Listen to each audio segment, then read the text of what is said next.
And hi, welcome back to another episode of The Journey. Mr. Harris, I'm your host. I'm offset today. I got a really cool guy I want to introduce you to who does all this really cool stuff here at the Green Bronx Machine, Steve Ritz. Not just a cool guy, but he's also a good friend of mine right here in the boogie down Bronx. That's right. All this beautiful gardening, green stuff, and educating our young people is happening right here in the Bronx. So don't go nowhere. We'll be right back. Welcome to the Mr. Harris Show. Welcome to the Mr. Harris Show. Welcome to the Mr. Harris Show. Welcome to the Mr. Harris Show. It's called The Journey.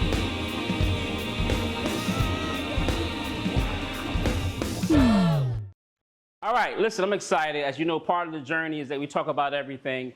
Mr. Harris is involved with singing, with music, production, young people, sports. Today, we get to talk about some green stuff.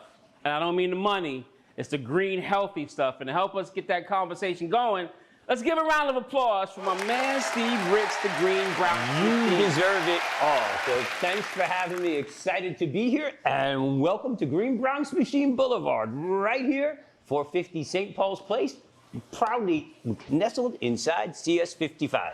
That's right. Listen, man, I met you. I was on a show called TLT Squared. I remember that show. You remember that? I remember that show. And you don't realize you turned the light bulb on that night because you came as a guest and you had some greens and some stuff you were teaching us about. And I was like, when you left, I was like, one day I need to do that. And now we have our own little spot. But it came from you. So tell everybody a little bit about yourself. I know you're all over the world right now. Yeah. So I am a lifelong Bronx educator. And let me be clear, that's what this is about, education. Yeah, I'm the garden guy. Yeah, I'm the healthy food guy. But most importantly, I'm the high-performing school guy. Right here in the beautiful village of Claremont, we've partnered towards 2,200 living wage jobs. So as we speak, we've sent kids from this program through middle school to some of the best high schools in the country, and some of these kids are now in college. But what this is a dream. I wound up here maybe a dozen years ago and was going to take this empty classroom and convert it into a vertical farm. I knew there was space. I thought, what a cool idea. I knew something different had to happen. I knew there was space. I had a vision. Principal Luis Torres was kind enough to give me space. And I really had no idea of doing this, but really just growing and selling food, creating jobs and giving food access and inspiring healthy living. My own backstory, you didn't know me when I was 350 pounds, so I've literally eaten my way to good health with the kids of CS 55. Wow. But when I got here, I saw kids were coming to school, and we see this everywhere, not in the South Bronx, with this can of soda and potato chips for breakfast. They had no idea about what healthy food was. We also had problems with teacher turnover. It's really hard to attract quality teachers to this community. And once they get here and get their chops, they wind up going somewhere else. So I wanted to build something in the best interest not only of student health, but of school health and community. So we started growing food. We came up with a curriculum that's now used in 975 schools across the country that is not about gardening, it's about using project-based learning, just like you do, to engage kids and engage teachers. And we came up with a whole idea of low-cost, replicable technology that could be done not in a year, not in a month, but in under a week. And I built this whole classroom with my wife without a single permit, except the parking permit. No construction, no school construction authority, no expensive anything. And we continue to iterate. And this classroom has been replicated, as you say, around the world. I'll be in Dubai next month with 100,000 kids doing this program. So it's amazing what you can do. So you're not only in Dubai. First of all, big shout out to Principal Luis Torres. My Absolutely. Man. I'll come say hello to you when I leave out of here. But I feel like every time I'm looking around, you're everywhere. And you've been with everyone. Everybody from the Pope to Mayor. From the Pope, listen, who knew? You know, I couldn't get arrested properly in the Bronx, except when I stayed early and came home late because the cops thought I was up to no good. But literally, it's a success that everyone can emulate. It's not about me, it's about we. And if you give teachers tools that they can replicate, that they can use, that don't cost a lot of money, and you give them instructions, amazing things happen. That's right. It's part of our new documentary, Generation Growth, which is on its way to Sundance and South by Southwest. It's an award-winning documentary. So check out the film, www.generationgrowthfilm.com. And I'm going to ask you, Bourbon, you know, I have a great idea. What's that? You media kids. Let's help them. Let's get them to help me get the word out. We're going to launch a Healthy School Pledge in 2025 that gets kids to commit to 3 things. Be kind to themselves, which is important. Be kind to each other, and be kind to the planet. And you can do that a million different ways. And your work is a prime example. Man, I love his energy. First of all, everybody think I do a lot. They say, yo, how do you do all the stuff you do?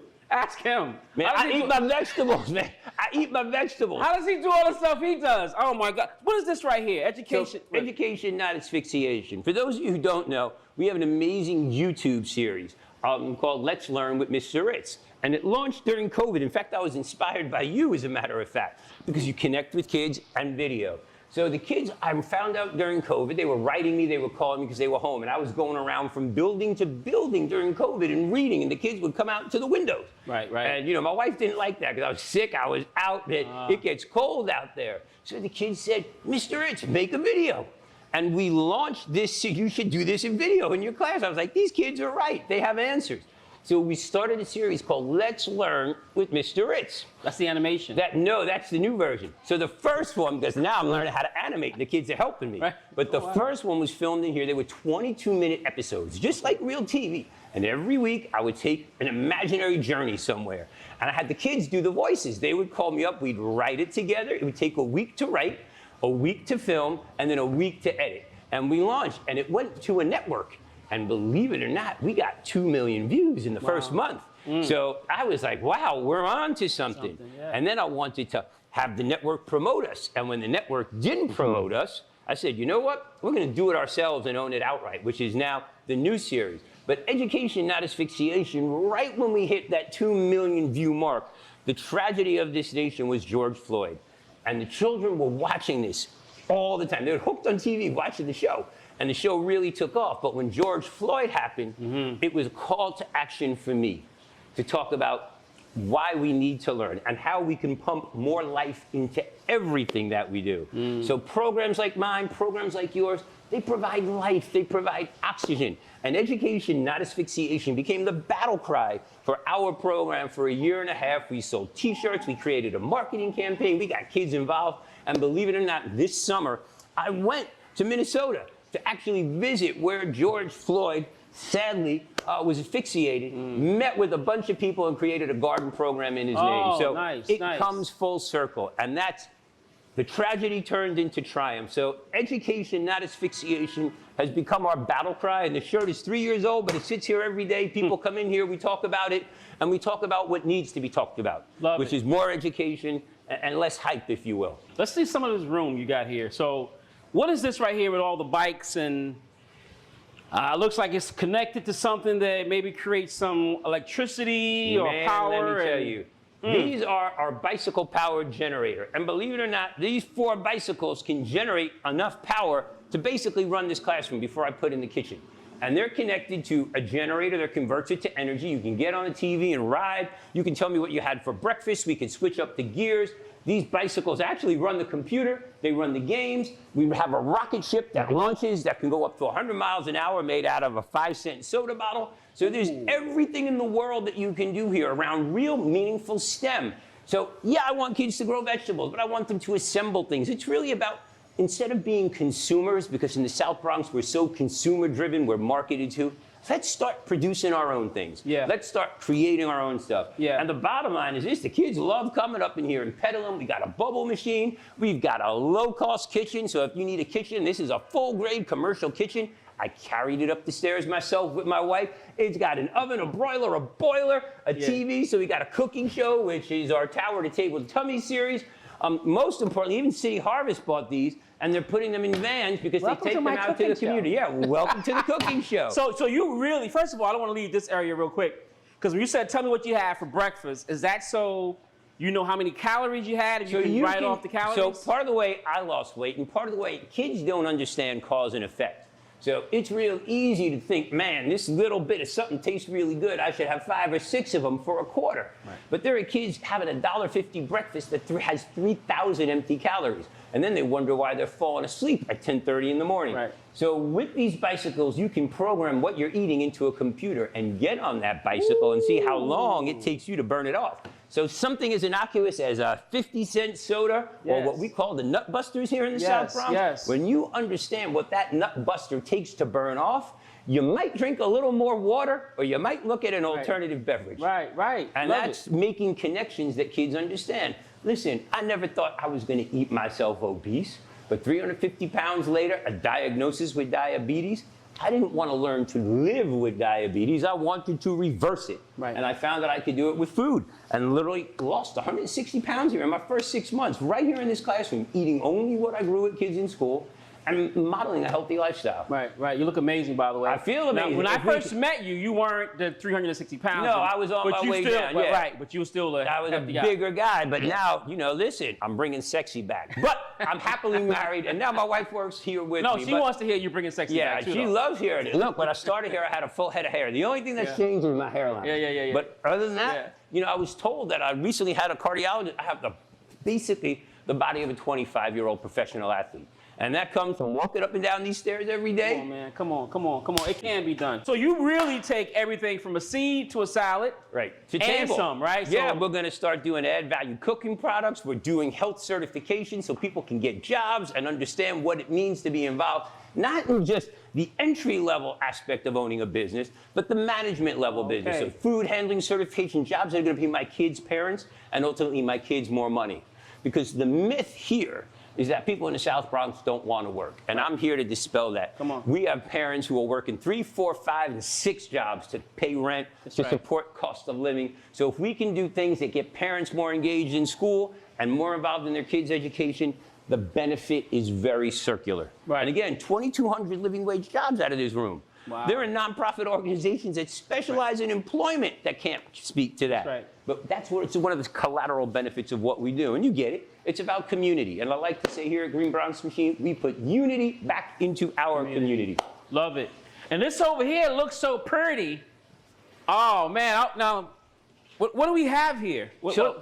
Great. What do we have here? So this is a tower garden. And right now, believe it or not, there are over 10,000 schools in the United States that use tower garden.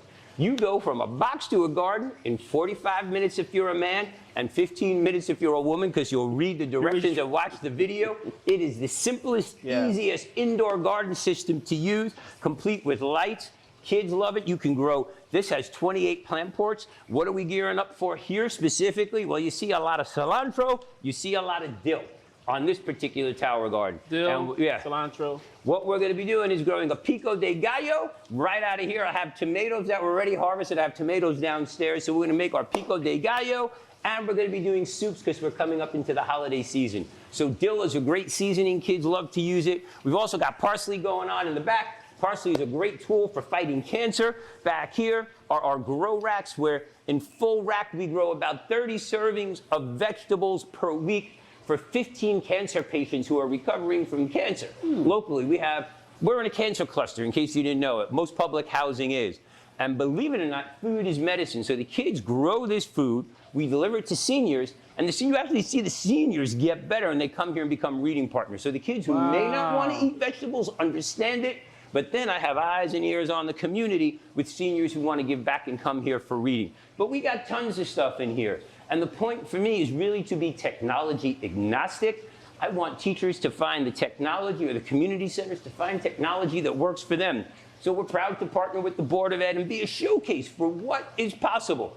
And I want people to come up here basically and kick the tires, find out what works for them. You wouldn't buy a car before you drove it, so why should you put stuff in your classroom before you try it? And we're here to support you every which manner of the way. Now, interestingly enough, the New York Yankees have a tower garden farm in Yankee Stadium. A big shout out to Brian Smith. Thank you, Brian. That's but the cool thing is, that farm is inside the stadium proper. These towers wheel up to those VIP suites, so make sure you get a Yankee salad. But year-round, kids are in there. They're growing food year-round. It enables the Yankees to have a virtuous cycle of giving food away. It helps them with their Healthy Home Plate Club. And we're partnering with schools everywhere. If you haven't seen it, it's right by Gate 2.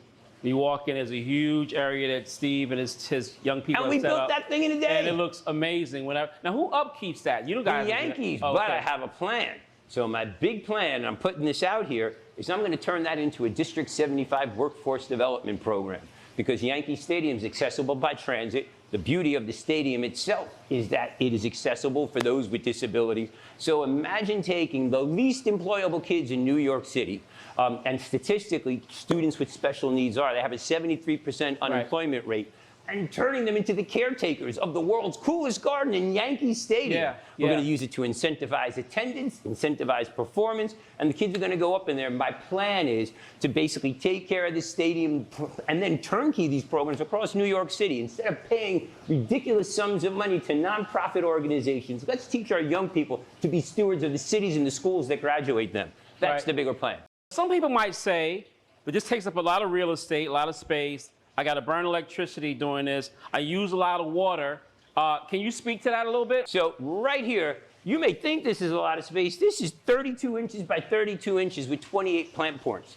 I can grow food here using 90% less water. So let's get real. A head of lettuce. What does a head of lettuce cost in terms of water? The average head of lettuce costs 40 gallons of water for one head. So when you go to that supermarket, you're looking at a head of iceberg lettuce, that's 40 gallons.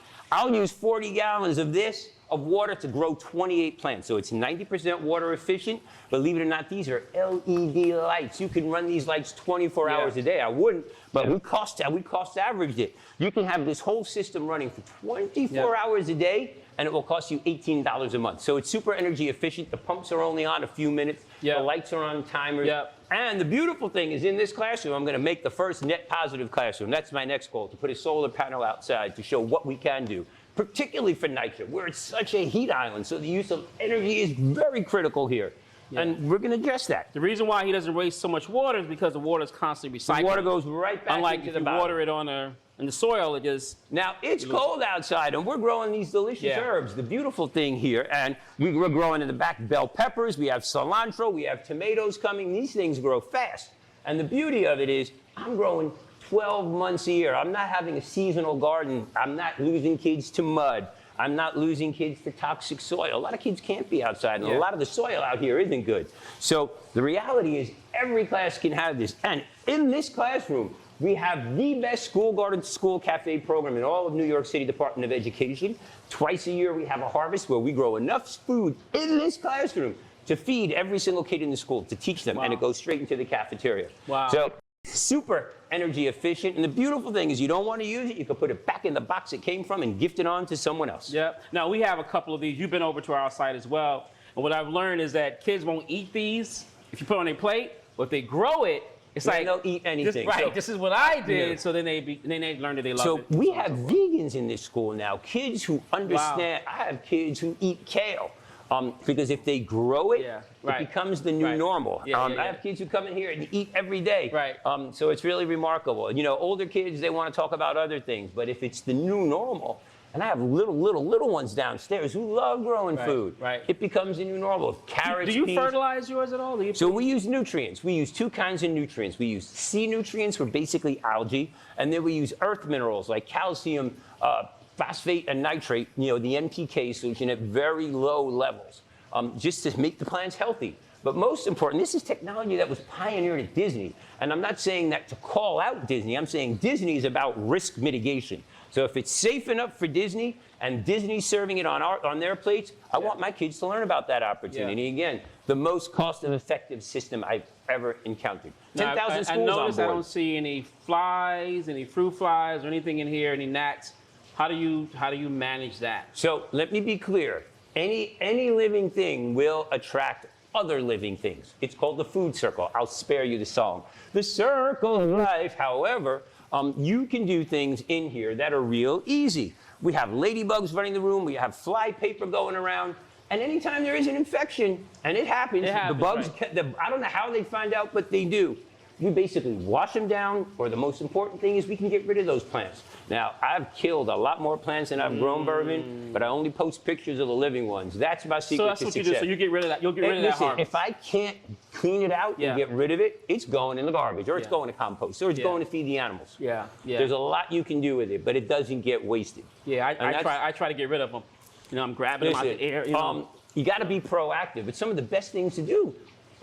Insecticidal soap, for example. Neem oil goes really well on these plants. Insecticidal soaps, there's a bunch of non-toxic chemicals that you can use. And the most interesting thing is, you know that insects breathe through their body?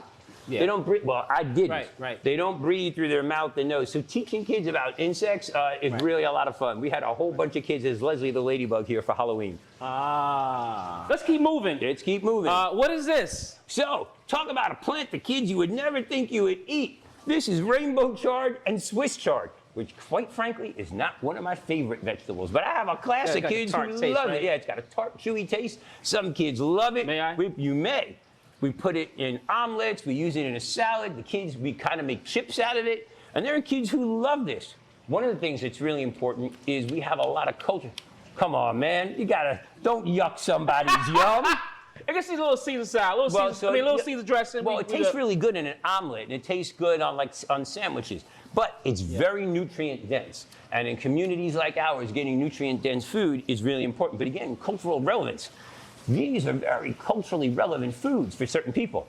And they're not readily available. Some of them have like So this is the Swiss chard and this is the rainbow chard. And the rainbow chard is also called bright lights. But I like to tell kids that people, like plants, come in lots of different varieties. Yes. We're all different colors and all have a different little spice. So it's the same species, different subkingdom. On that note, I want to thank you guys for tuning in to The Journey. We enjoyed having Steve Ritz, the Green Bronx Machine, on the show. You know what? We got to have him back for part 2. Wouldn't you guys like that? So we're going to hear more about Steve Ritz. You know, this guy won an Emmy.